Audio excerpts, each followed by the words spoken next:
we think about, we know we're supposed to have positive attitude and, write down our goals, and we, these things like meditate, like, these things. But for me, the understanding of the biology of the emotions was pivotal for me to doing the work. And then when you do the work, all the good things happen. You're listening to the Real Estate Sessions. I'm your host, Bill Risser. Listen in as I interview leaders in our industry, getting their stories and their journeys to the world of real estate. Hi, everybody. Welcome to episode 249 of the Real Estate Sessions podcast. This is my first episode of season 6 of the Real Estate Sessions, and very excited to continue on this path. And really could not have a better guest to kick off season 6. This is his name is Mike Simonsen. He's the CEO of Altos Research, a data company that has a very interesting backstory in how it became really the leader in this hyper local data, and also some other great big enterprise stuff as well. They've been around now, I think, 14 years. But Mike's an amazing guy. He's doing some great stuff outside of his company as well. We're going to talk about all of that. So let's get this thing started. Mike, welcome to the podcast. Bill, thanks for having me. Glad to be here. Yeah, it's so cool. You and I have met a couple of times, not had long, deep conversations, but I'll never forget. We were in San Diego. Jeff Turner had a sweet Airbnb pad up in kind of towards Little Italy. And I remember walking in there, and it was you and Jeff and Heather, and it's just this brain trust of people. And I was like, I'm just going to hang out here. This is going to be cool. Oh, that's great. Yes, exactly. Those were the early days of social media and getting, working our whole new marketing system. The whole environment was changing. Yeah, it was really cool to see all that stuff happening, and then I've run into you. I think it's just maybe a year ago, and so I asked you then, hey, can I get you on the show? And you agreed. So I'm really happy to have you here. I always start every podcast with I want to find out your backstory, right? Everybody can find out about Altos Research and all the cool stuff you're doing at the company, but I want to find out a little bit more about you. Childhood you're born just outside of Chicago? That's correct. Yep. So let's talk about, what that's like. Growing up, I always think, when I think Chicago, I think, first of all, you got to be either Cubs or White Sox. There's just no choice. Yep. You got to be a Bears fan or you're in a lot of trouble. That's Is that right? So kind of tell me about growing up there. So, so Cubs, Bears, as a kid, a little bit of White Sox in the 80s, but ended up gravitating to the Cubs. So growing up in suburban Chicago, simple suburban middle-class life. My dad was a high school teacher.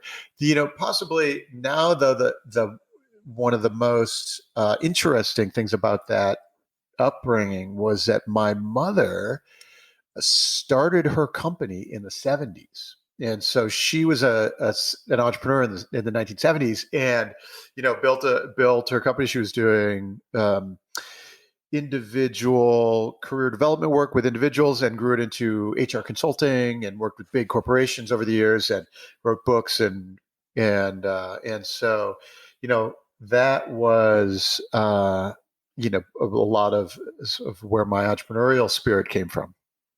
So look, talk about an entrepreneur like ahead of her time. I mean, there weren't a whole lot of women entrepreneurs building companies' operations in the 70s. No, that's very true. And she was sort of an accidental entrepreneur. She was working with women who were like recently divorced and needing to get back into the workforce. People who'd never had jobs before. Some of those things that were happening in the 70s. And she had originally started in like nonprofit roles with like government sponsored programs, things like that. She'd done adult education work. Her graduate work was, an educational psychology kind of thing. And then there came a time when the government programs ran out, and she had to develop it on her own. And she had an accountant. She said, I think I'm going to set up a nonprofit. And the accountant said, why do a nonprofit? It's just as much work, and you don't get to make any money. Right. So she started a company, and Wow. Built it slowly over the years. your career path, you obviously, when we'll go back through your college years and what you did in Silicon Valley, can I just make the assumption that in high school that you were kind of a geek, maybe, or a nerd? I don't know which way you want to go with it, but tech was heavy in your life pretty early, right? Yeah. So I was, started playing around writing software at 10 kind of thing. So Okay, that it gotcha. was always in the future for me.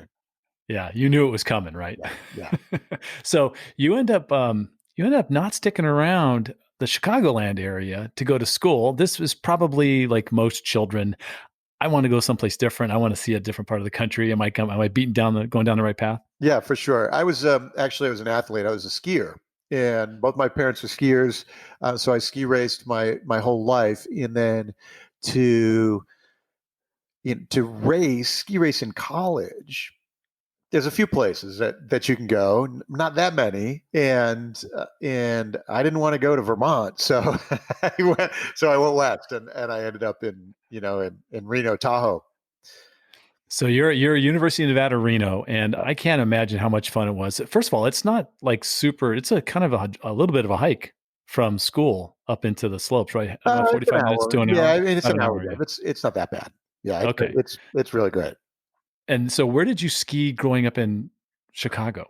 Well, so both of my folks were skiers, and my dad was a ski patroller, and my mom was an instructor. And for a while in the 70s and 80s, my dad ran the National Ski Patrol as one of the executives in the National Ski Patrol on a volunteer basis. And so we grew up skiing in Wisconsin, and we would go up every Saturday and Sunday and all winter long as a kid, and that's what we did. Okay. And Well, and then we had friends in Colorado and stuff. We'd go out and do a week or so, spring breaks and stuff out there, and do big mountain skiing and those yeah. kind of things. But it was, and then of course you grew up skiing in Wisconsin, and there's nothing else to do, so you grew up racing, and that's what you do. You still ski today? I do, for sure. Yeah. Yeah, yeah. Yeah. So, yeah, you have a family, so you have a daughter, right? I do. My daughter's Is she 17. skiing or snowboarding? What's She's the she's a difference? skier, and Oh, yeah, and so we and I still have I have a place in Tahoe, and we get to spend a lot of time in the mountains, and one of the count them as little victories as a parent, right? Like parenting that you do, and I managed to get her to be really good at skiing before she considered or had realized she had friends who might be snowboarders. And mhm. so now when you're a 12-year-old girl and you're really good at Yeah, skiing, you don't want to be a beginner snowboarder again. right. So that's what we That's did. that is parenting 101. I love that. Right. Yeah. Good call, Dad. So, after school there, you end up going back to Chicago, right? To Mhm. get your MBA. Yep. And I love what the MBA focuses. Tell us what the focus of your MBA at It DePaul. was entrepreneurship. Yeah. And in fact, I went back to Chicago because I was also writing software for my mom's company at the time. So I started when I was in undergrad. I started writing software for her company.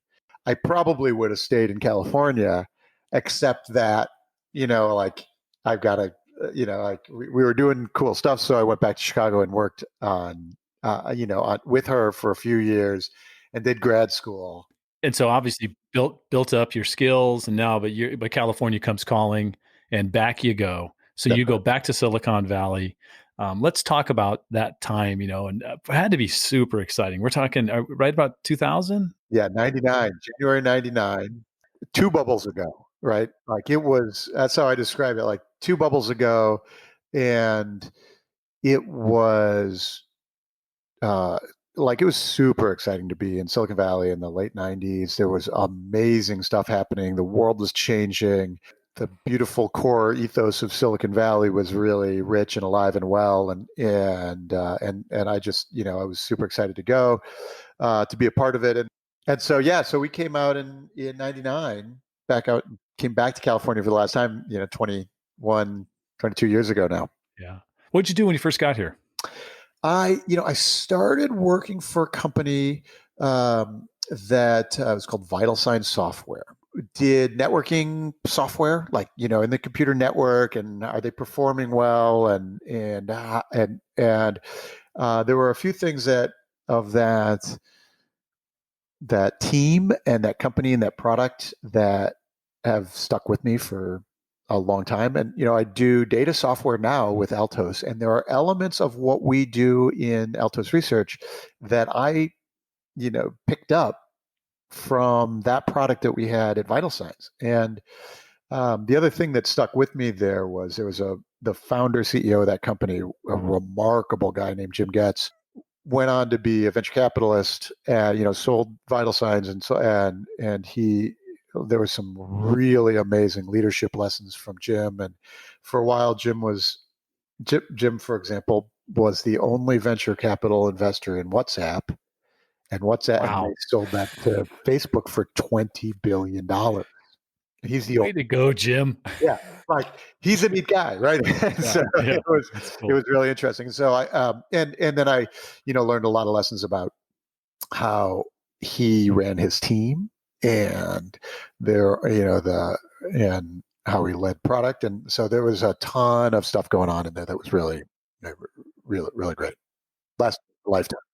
It seems unique to me, and maybe I'm way out of place with this take, but the fact that you have this entrepreneurial drive, you knew you were going to probably own your own company and start something, even when you were first arriving there, and even while you're in school, you knew it. But you're also super techie, coder, data scientist, kind of a guy, this whole thing going on. And I thought that those didn't work together very well. That sometimes someone wired for that tech side doesn't tend to be thinking bigger. They want to I mean, they think big, but in a different way. The greatest Silicon Valley entrepreneurs have both. They are builders, and they can sell, and they also have the technical skills. And frankly, compared to those guys, I don't have any technical skill compared to the Okay. real power, people. Okay. And I probably don't have any sales skills either compared to the real power. You think about that. But really, so it's something that I've been able to do reasonably well over my career, is lead a product from a technical standpoint, and from a vision, in like information architecture standpoint, but also be perfectly happy at being in front of customers, Right. and reasonably competent at marketing, and communications, and sales, the sales If process. that Well, if that's something that all parents could pass on to their children, right? The ability to be comfortable in multiple places. I mean, that is the secret to success, I think. yeah, and there's a lot of things, a lot of lessons you can learn at really great, well-run Silicon Valley companies over the years. There are people who are highly skilled salespeople who are not technical at all, and they're perfectly okay with that, right? They don't need to be, and there are technical people who are perfectly happy to be in front of in building product and developing technology, and it's okay to develop those skills out. But there's sort of a Silicon Valley saying that the higher you go in an organization, ultimately it's all sales. Mm. And so, the really great ones develop both sides of the skills. Yeah, I love that. I just find that so fascinating. So, I've read this story in a couple places, and I saw you talk about this on a couple other shows. I love how you get to the world of real estate. So I'll just leave it at that. And can you share how that came about? Yeah, well, so we're here in Silicon Valley, and I'm 30 years old, and you want to buy a house in a good neighborhood kind of thing. So you know, and all of a sudden, you're 30 years old, and you got $1 million mortgage, and in a lot of the country, you get a $1 million mortgage now. This is 20 years ago. $1 million mortgage right now is not that uncommon, but it's 20 years ago, so I don't remember what the interest rate was, but 7% or something like that. Sure. Yeah. And in Silicon Valley, that's at the time is a 50-year-old house, a 3-bedroom, 1 bath that has not been updated since the 70s. And Wow. so you buy this house with this giant mortgage, and now, of course, that's a 70-year-old house, right? Yeah. And so It's not getting any better. it's not getting any better, right? And so you end up in this environment, and then the bottom falls out of the Nasdaq bubble. And in fact, we actually bought our home after the peak of the bubble. Like, we knew it, and because at that point, one of the things that was happening was that finally listings and information about what's for sale were transitioning to be online. Mm-hmm. So before that point, you had to know the guy with the book, and he's got his little printout from the MLS, and like, nobody knows anything, right? No, you know that the best agents know their market really well, and they can tell you all these things, but as a consumer, you have nothing.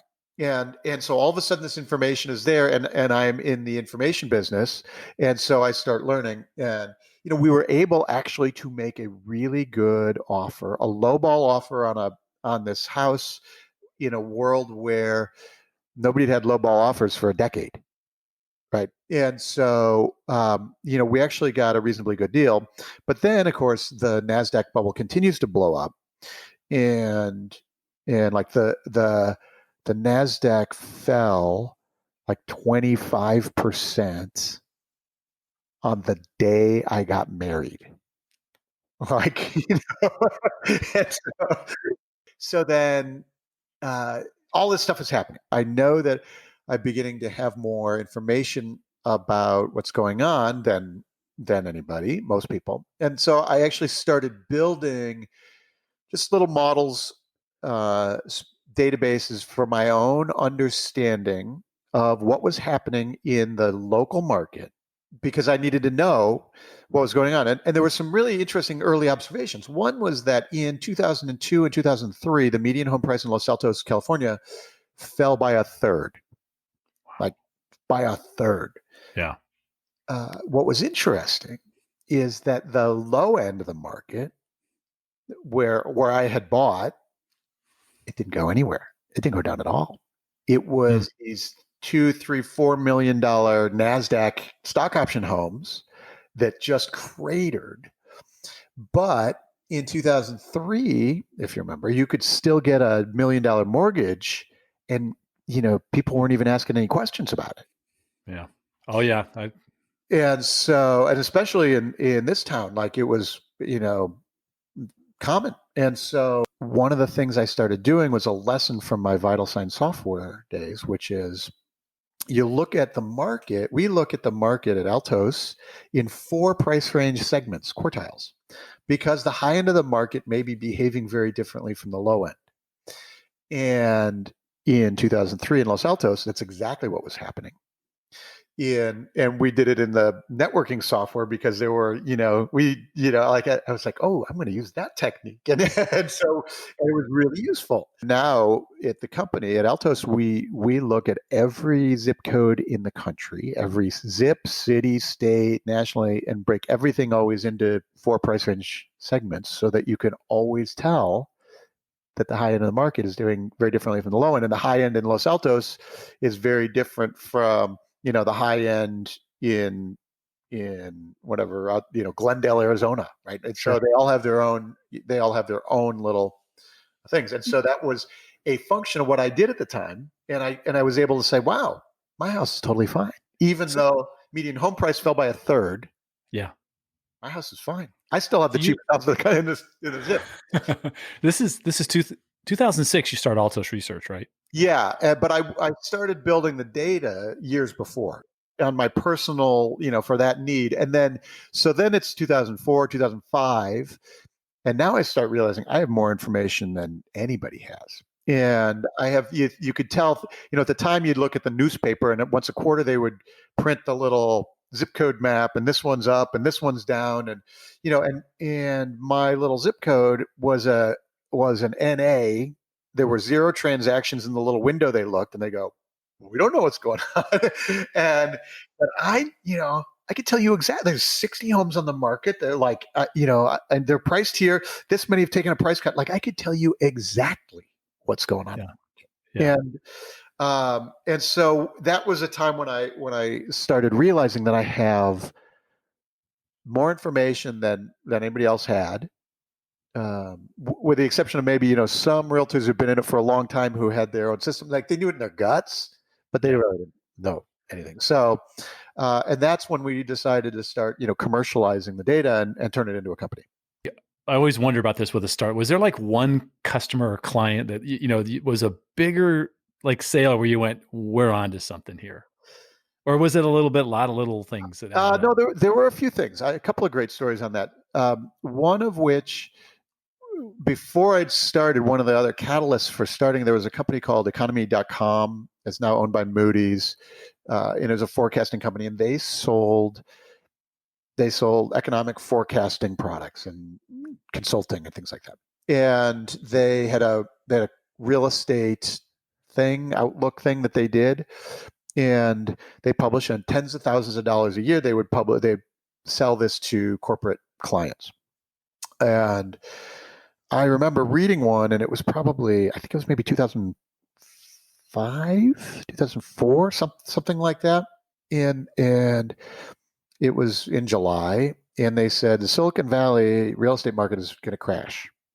And I'm looking around, and it's July that year, and it's on fire. It's just skyrocketing. And you dive in, and they had source data in like January and February. They'd written their report in March and April. They published it in May. It's June. I'm reading this thing. And the data they were looking at was like, months of inventory and a few things like that are sort of normal things to look at. But it was 6 months old, and it was totally wrong. And again, I was like, like I have Friday. Like I know exactly where the market is. And so I'm like, people are paying these guys tens of thousands of dollars for this information, and I'm way better. Like, and I don't, and who am I? But I'm way better. So that was a big catalyst for me saying there's a business here that people pay a lot of money for. And then I remember doing things like, I didn't know anybody in the industry. So I didn't have any contacts, and so I just started talking to people, and people go, "Oh, you should talk to my realtor. He's a data guy," and I'd have those conversations. I'd go and I'd sit down with them, and there's a few folks who were very early in that conversation, some of whom are still clients today. But I remember I sat down. There was a brokerage in San Francisco called Paragon, who is now acquired into somewhere. It's probably part of Compass now, but along several acquisitions in. Probably, yeah. But they are. And I sat down with the VP marketing, who was just an introduction through the network, and I'm saying, here's what we're doing. We got market data. We're helping agents reach their clients. We have better signal here. Clients have these questions. Here's what we do. It's good lead gen. It's good lead follow-up. This is how you can. And he said, Mike, these agents, they get their gold by mining their Rolodex. They got more data than they know what to do with. They don't need anything. And so I thought, okay, good information. This guy's not my customer, but I'm learning because I don't know anything at the time. I don't know, what does a broker really do? Like, I don't know anything. I bought 2 homes in my life. And so I'm just making friends and I'm asking questions. And so then we're in the call, and I keep asking questions. I'm learning about the business, and he gets a call. We're sitting in his office in San Francisco, and he gets a call from who's an agent. And he says, yeah, Katie, I know I'll get you those numbers. I'll get you the data. I know you want, I get. And I thought, that's interesting. But I didn't ask him about it. I didn't let him have his private phone call. And then as we wrapped up the conversation, I go, hey, just one last question. This Katie calls you in the middle, and she was asking for obviously asking for data. What do you use for data? Right? Like you have a system, you have software. What are you using now? He goes, I'm just like copying and pasting into Excel. And he goes, wait a minute, how much is your stuff? And like that, all of a sudden he's a customer. He's my first broker customer, and it was really fascinating. But it took that call in the middle of our conversation, and I thought, oh, maybe I'm onto something. I love that. That's great. That's cool. What does your mix of customers look like today? Because I know you have a wide range. It's not just realtors and brokers, right? That's right. About we do about half the company is an enterprise data business. Mm-hmm. So the company's doing valuations or building tech systems with real estate. So that want to build market data into their technology are there, or doing things like the AVM, so like building home valuation things. So that's our enterprise data business. About half of our business. A lot of big names that use our data, and then half of the business is the realtors, brokers, a lot of title companies, and where it's a more of a consumer level, reaching people with the data every week. It's about helping reach new people, so leads in the top of your funnel, and then connecting with folks over time, because people want to know what's going on, and everybody has an opinion about the real estate market. And then it's also about closing business. So it's half and half that way, and a lot of that, is like in the title insurance business too, for reaching agents. Yeah, absolutely. I totally get that. We'll probably have a conversation after this podcast is done. Um, let's talk about a couple of things I found just fascinating. Looking at your story, and first of all, I want you to talk and to let the listeners know about the Entrepreneurs Organization. That's Yeah, the name of it. Now, it sounds like two words that don't go together. It's just weird, but the Entrepreneurs Organization, which that's is, right. I don't know, talk about that, how you joined that. I think you're currently the president. Am I I right? just finished my term as the president. Yeah, but it's the Entrepreneurs Organization. You call it EO if you like. EO is it's a global network of entrepreneurs, about 15,000 of us around the world. It's a learning organization. It's a deep dive, confidential, uh, and personal development. So when you're an entrepreneur, you face a lot of things that are that are hard to discuss with people who aren't entrepreneurs, and or it's if you're worried about making payroll, you can't discuss that with your team, No, right? you can't. No. Or you're trying to figure out, or sometimes you can't even discuss that with your spouse, right? Because your spouse you can't burden them with that. They're worried about all the other. So the Entrepreneurs Organization is a place where, as people who have founded and lead companies can do this deep dive thing. It's the confidentiality is really cool because you get placed into small groups, 10 people or so, none of whom are in your industry or in your, you don't do business with any of them. There's no, and so now you're in this case where, like, I'm in a group with, an architect and a wine import business and a robotics, software company, and, like, all these different things. And so now I can be in this group, and I can say anything about my deepest fears, and so because you have this, it's super confidential, and you have this environment, it's highly structured.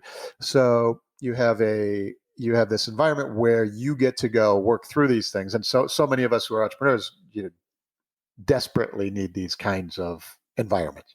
Right. And so it's been transformational. My membership in the group has been, I've had personal transformation moments several times over the years. And both with my personal life as well as my company. It's not just about running the company; it's about myself as a human. And so I've had, and then so because I appreciate it so much, and I just love the network and the organization. I was president of the San Francisco chapter, so there's 100 of us in San Francisco, and it was really a remarkable experience for me this year, getting to lead and learn from a really neat people who go build big companies. It's cool. You also are going down a path of not only leading and learning, but teaching. And I want to talk about the Hack Happiness Project Yeah. because I found this fascinating. In fact, I shared part of the philosophy of positivity with my wife, Mm-hmm. and she was blown away. She said, "That is the answer. That is everything, right? Oh, Goals and positivity."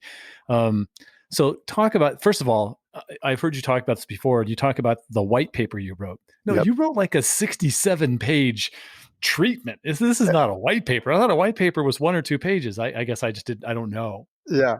Well, it's now a couple hundred pages into the book, so I'm all like I'm working with the editors right now and doing the development, so like I can actually publish it as a book, and that's a lot Nice. of work too. But Sure. I'm on it. But yeah, so hacking happiness is a process that I went through, personal transformation time. It actually has its roots in my EO group. We all go through these times where you find yourself in crisis mode, and maybe you're depressed or you're down. And for me, that time was 2017. I had the company for 11 years, and I was deeply uninspired. And when you're deeply uninspired, I'd spent 3 years rewriting our software, and so like all the we just blah. Um, and then, of course, when you're in that space, then you don't do things like you don't do like, hey, yes, let's do your podcast, or hey, let's pick up the phone and do like you don't do these things, and then so it becomes a negative spiral. And I had to make a transition. I had to fix things. And so hacking happiness is really the observation that we can be purposeful in our internal chemistry. In particular, I focus on four neurotransmitters, four hormones, that we can be purposeful. We can adjust these four neurotransmitters with perfect hacks, purposeful actions Yeah. to create the emotional conditions that result in success. That we think about, we know we're supposed to have positive attitude and, write down our goals, and these things like meditate, like, these things.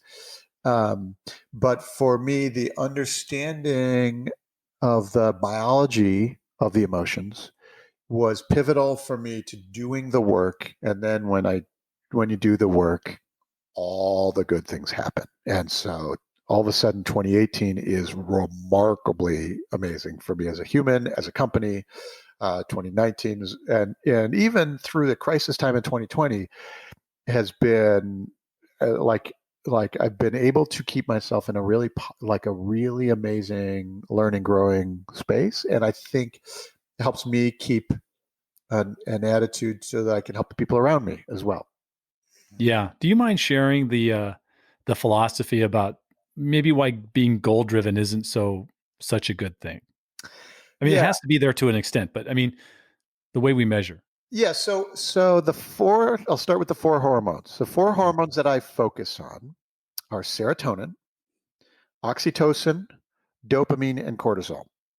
Serotonin is the anchor chemical of our happiness. So when we're joyful and having a great time and we're good at our work and we're confident, that's serotonin. And literally when you think about it, when you're doing those things, your serotonin is rising in your body. And also when your serotonin is rising, you're feeling those things. So it's the biology of our emotions. Oxytocin is the love chemical. So when we're expressing love, like I love you, Bill, that's an expression of oxytocin. What's interesting is that having things like oxytocin high also has measurable implications, like I am a faster problem solver when my oxytocin is high. Like humans solve problems faster when the oxytocin is high. Um, Dopamine is the reward chemical. So dopamine is like, you win the game, or, you get the score, you close the deal, you set your goals. And because you set your goals, you go hit your goals, then that's dopamine. That's why setting goals and hitting goals feels good. is Right. because you get a little dopamine reward. And the last one is cortisol. Cortisol is the stress hormone, and so anger and fear and all the negative energy is an expression of cortisol. So hacking happiness is, let's keep the three high: serotonin, oxytocin, dopamine, and we drop the cortisol down low. And that's our powerful magnetic charismatic state. When we are in that state, that's when all of a sudden, people come to you and go, "Hey, Bill, I got a cool project for you." Right? You're like, or yes, let's do business, because we're in this space. So back to your question about goal setting. So with most of our life in our modern world, we are in a dopamine cortisol cycle. Dopamine is based on reward. Every time you get a little red bubble on the phone, that's dopamine. Every time when you pick up the phone and you open your email app because it feels like you're working, that's because the phone is giving you dopamine. It's like, oh, I should be doing this. Yeah. The problem is that if we just focus on dopamine's fleeting. It goes away super fast. Its half-life in our blood is like 2 minutes. Up, down. And so if we just focus on dopamine, then we miss the purposefulness and the love of serotonin and oxytocin. And we miss the benefits of those things. So we get in this dopamine cortisol cycle. We're in traffic, and we have voicemails and deadlines, and these things are all driving cortisol. And so we get it. It becomes hollow, and it becomes uninspiring. And you probably know, especially in real estate, like we know tons of people who are like, I sell a lot of houses, and I am miserable. Yep. Right. Yep. And so they can go get their dopamine reward. They know how to work their systems and make a living, but man, they're not happy about it. And so that's the big realization that I had, is I had to focus on my serotonin and my oxytocin so that I could lift myself to that whole new level of performance. Now hitting the dopamine, now it's rocket fuel. Now it's those times when, when setting the goals is like amazing, and you go hit it and the team is running for it. That's because the team has this foundation of serotonin. Then they can go hit the dopamine goals. If it's just about the dopamine, it's super uninspiring very quickly, and then you just get stuck. You miss your goal, and now even looking at the plan is an exercise in cortisol. Like it's just like even looking at the plan, straight like, down, yeah, straight exactly. down. Yeah, exactly. That's great.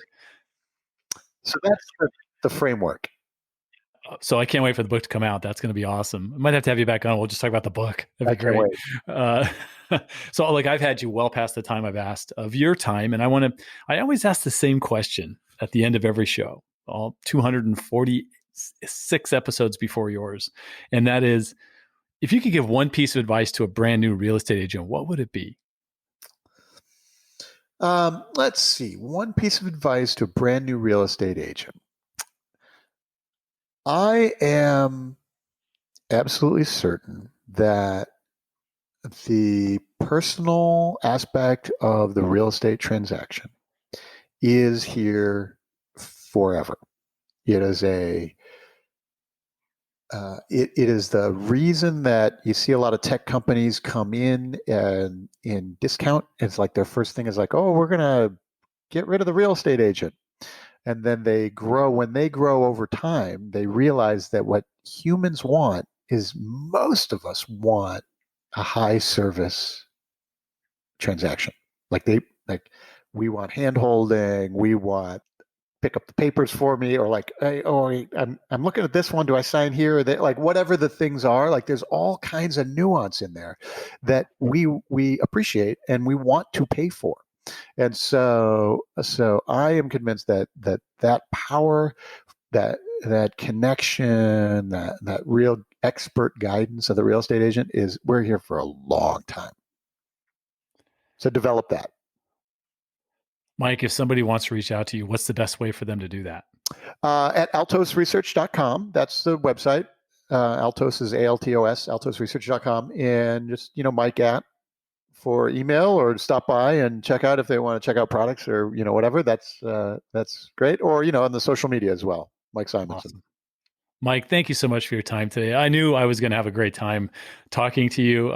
Your passion is it's pouring out of you. I hope you realize that. It's been very fun to watch some of the other things you've been doing recently. Thank you. Super cool. So continued success. Yeah. Thank you. I appreciate it. My serotonin is very high right now because of the conversation. Thank you for listening to the Real Estate Sessions podcast. To leave a review or rating, go to ratethispodcast.com/RE sessions. You can also subscribe to the podcast at your favorite podcast listening app. Finally, you can go to therealestatesessions.com and subscribe to our email newsletter and be notified whenever a new episode is released.